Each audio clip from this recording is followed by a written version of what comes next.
Masama po bang pumatay sa Bible? Masama pumatay sa Bible kung hindi ka authorized na pumatay. Masama yan. Katulad ni Josue, siya sundalo ng Diyos. Pag sinabi ng Panginoon, sige, patayin mo yung mga Amonita, patayin mo yung mga Gideon, mga Sagihon. Patayin mo yan sapagkat yan ang masasama, lumalaban sa Diyos, patayin mo, hindi pero kung ikay ordinaryong tao, hindi ka naman batas sa panahon natin ngayon, ay papatay ka ng tao, yan ay masama. Pero kung batas ka at lumalaban sa batas, ay hindi yan masama. Pero kung batas ka at hindi naman lumalaban, pumapatay ka, yan masama yan. Bawa batas.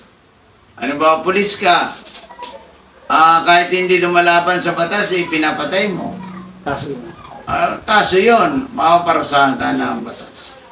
Hindi masama pag mayroon kang authority at saka lumalaban sa batas ang iyong mapatay.